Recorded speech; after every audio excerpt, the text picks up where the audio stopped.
आपने एसक्यूएल अच्छे से पढ़ी होगी। एसक्यूएल के कमांड्स को पढ़ने के बाद हमें कुछ एग्जाम्पल्स जो एग्ज़ाम में आपके आते हैं वो होते हैं सिंगल टेबल और डबल टेबल वाले। आज इस वीडियो में हम सिंगल टेबल वाला कवर करेंगे और आगे कुछ वीडियोस में हम डबल टेबल सिंगल टेबल के जितने भी एग्जाम्पल हैं एसक्यूएल के वो हम कवर करेंगे, तो ताकि आपको ये क्लियर हो जाए कि ये किस तरीके से किया जाता है। तो सबसे पहले समझते हैं क्वेश्चन क्या होता है। Consider the following table name soft drink, write the command of SQL for first to fourth. हमारे पास यहाँ पे एक टेबल दिया गया है जिसका नाम सॉफ्ट ड्रिंक है। इस टेबल में हमारे पास 4 कॉलम्स हैं। उन चारों कॉलम्स में कोड आगे कॉलम्स के नेम दिए गए हैं। ये सब हमारे पास डेटा होता है। यहाँ पे कॉलम के नेम्स हैं जिन्हें हेडिंग्स कहते हैं और नीचे हमारे पास ये डेटा दिया गया है। इस डेटा के अकॉर्डिंग कुछ स्टेटमेंट्स हमारे पास हैं। इन स्टेटमेंट के अकॉर्डिंग हमें एसक्यूएल क्वेरी में यानी एसक्यूएल की जितनी कमांड्स होती हैं उसके अकॉर्डिंग हमें इस क्वेश्चंस को इस स्टेटमेंट को अपनी क्वेरी में चेंज करना है। जैसे कि आप यहाँ देख रहे हैं, सबसे पहला हमारे पास है to display name and drink codes of those drinks that have more than 120 calories. पहले क्वेश्चन में आप ध्यान से देखिए, जब भी आपके पास कोई स्टेटमेंट आता है तो सबसे पहली बात हमें ध्यान रखनी है कि हमें क्या क्या डिस्प्ले कराना है। तो जो भी आपको डिस्प्ले कराना है उसे हम सेलेक्ट कमांड के साथ लिखते हैं। जैसे कि मैंने लिखा सेलेक्ट के बाद हमें ड्रिंक कोड, हमें क्या क्या डिस्प्ले कराना है, हमें कराना है drink name and drink code. और आपको एक बात ध्यान रखनी है, यहाँ पे आपको जो भी आपके कॉलम में लिया गया है नेम वही सेम नेम लगेगा। जैसे यहाँ पे डी नेम है तो यहाँ पे भी हमें डी नेम, यानी हमारे आंसर में भी सेलेक्ट कमांड के बाद हमें डी नेम लेना है और ड्रिंक कोड तो ड्रिंक कोड लेना है। तो जैसे ही यहाँ पे है एज इट इज़ यही कॉलम नेम हम यहाँ पे लेंगे ताकि वो उसे मैच कर जाए।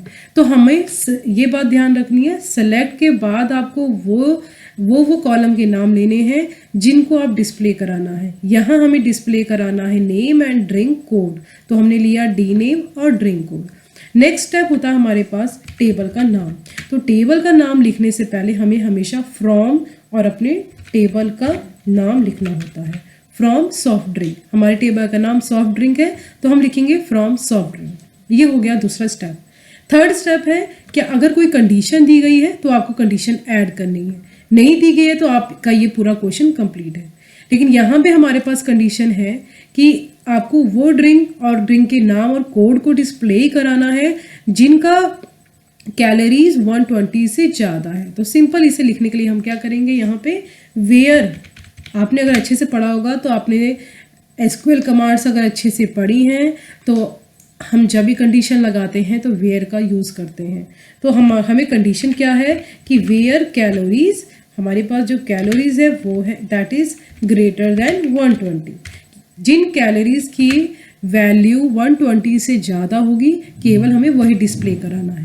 जब आप अपनी एसक्यूएल क्वेरी को कंप्लीट कर लेते हैं तो आपको लास्ट में सेमीकोलन लगाना जरूरी होता है, क्योंकि सेमीकोलन का मतलब है कि your query has completed now come to the next question. अब हम नेक्स्ट क्वेरी की तरफ चलते हैं। नेक्स्ट हमारा स्टेटमेंट है टू डिस्प्ले ड्रिंक कोड। तो हमें क्या डिस्प्ले कराना है, हमें ड्रिंक कोड डिस्प्ले कराना है, कॉमा नेम यानी ड्रिंक का नेम कराना है, एंड कैलोरीज और कैलोरीज कराना है। तो तीनों चीज़ें हमें अगर डिस्प्ले करानी है तो सबसे पहले हम क्या लिखेंगे, select drink code, drink name, sorry ये कैपिटल में लिखना है। एसक्यूएल में हम जितनी कमांड लिखते हैं वो हम लोग कैपिटल में लिखते हैं। अगर आप स्मॉल लिखेंगे तो वो गलत नहीं है, बट ये रिकमेंड होता है हमेशा कि आप कैपिटल में ही लिखिए। Drink code, drink name and उसके अलावा हमें कैलोरीज को भी डिस्प्ले कराना है। तो हमने सेलेक्ट कमांड लिखी और उसके बाद हमने तीनों को डिस्प्ले कर दिया। और नेक्स्ट स्टेप जो सब में कंपलसरी होता है वो होता है आपका soft drink. You have to write your table name. Now after writing the table name, आपको नेक्स्ट स्टेप में जाना है आपकी कंडीशन में। अब यहाँ ध्यान से देखिए, यहाँ कंडीशन कह रही है कि calorie all the drink in descending order of calories, यानी जो कैलोरीज है उसके डिसेंडिंग ऑर्डर के अकॉर्डिंग हमको ये डिस्प्ले कराना है। अगर आपने सही से पढ़ा है एसक्यूएल कमांड तो आपको ये याद होगा कि जब भी हम डिसेंडिंग और असेंडिंग ऑर्डर क्वेरीज, डिसेंडिंग और असेंडिंग ऑर्डर का यूज़ करते हैं तो हमारे पास जो क्लॉज होता है वो होता है ऑर्डर बाय, यानी जो कमांड होती है वो होती है ऑर्डर बाय। और इस ऑर्डर बाय में भी आपको दो चीज़ें ध्यान रखनी है। अगर आपको असेंडिंग ऑर्डर कराना है तो ओनली ऑर्डर बाय लिखने के बाद जिस कॉलम को आपको डिस्प्ले कराना है असेंडिंग में, तो सिर्फ आप उसको उस कॉलम का नाम लिखना है। बट अगर आपके पास डिसेंडिंग है तो आप डिसेंडिंग को आपको मेंशन करना पड़ेगा कि हम इसे डिसेंडिंग ऑर्डर में डिस्प्ले कराना चाहते हैं। तो इस तरीके से हमारी क्वेरी में हमने क्या किया, ऑर्डर बाय, क्योंकि कैलोरीज के अकॉर्डिंग हमें डिस्प्ले कराना है डिसेंडिंग ऑर्डर में, तो हमने DESC डिसेंडिंग लेके और अपनी क्वेरीज को यहाँ कर दिया कंप्लीट। तो आई होप आपको ये समझ आया होगा। अब थर्ड क्वेरी की तरफ चलते हैं। अब थर्ड स्टेटमेंट में क्या दिया गया है, to display name and price of drink. तो सबसे पहले हम डिस्प्ले कर देते हैं, display name and price of the drink. तो ये आ गया आपका ड्रिंक नेम और प्राइस एंड 18। तो ये आपको ध्यान रखना है कि जब भी रेंज दिया जाता है कोई दो वैल्यूज के बीच में तो हम बिटवीन का ऑपरेटर का यूज करते हैं और बीच में एंड लगाते हैं और लास्ट में हमारा सेमीकोलन से हमारी क्वेरी हो गई कंप्लीट। तो ये आपकी third query is also completed.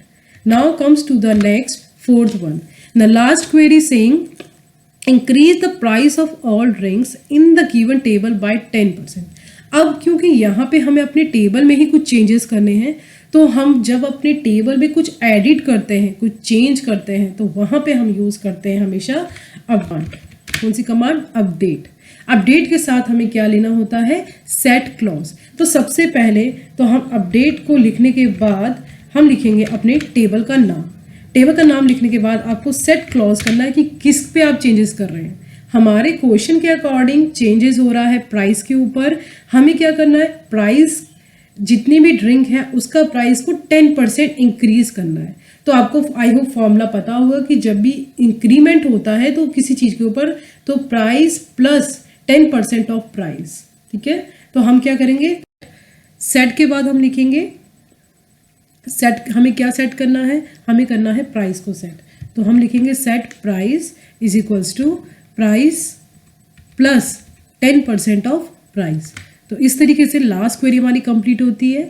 हमने यहाँ पे आज सीखा है कि जब हमें कोई कंडीशन देनी है तो हम वेयर क्लॉज यूज़ करेंगे और जो भी हमें डिस्प्ले कराना है वो हम सेट कमांड के बाद लिखेंगे।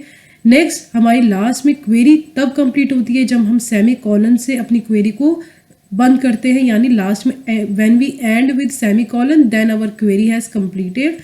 नेक्स्ट हमने क्या सीखा कि जब हमें किसी भी असेंडिंग और डिसेंडिंग ऑर्डर को में अपने कॉलम को डिस्प्ले कराना है तो हम ऑर्डर बाय क्लॉज का यूज़ करते हैं। असेंडिंग बाय डिफ़ॉल्ट होती है तो हमें उसको मेंशन नहीं करना पड़ता, लेकिन डिसेंडिंग में आपको मेंशन करना होता है।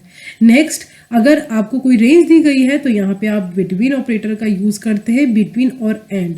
लास्ट में अगर हमें अपने टेबल को अपडेट कराना है तो यानी उसमें कुछ एडिट करना है तो हम यहाँ पे अपडेट और सेट कमांड का यूज़ करते हैं। जैसे भी अकॉर्डिंग आपके दिया गया, जैसे कंडीशन दी गई है उसके कंडीशन के अकॉर्डिंग आप यहाँ पे अपडेट करते हैं। So thank you students.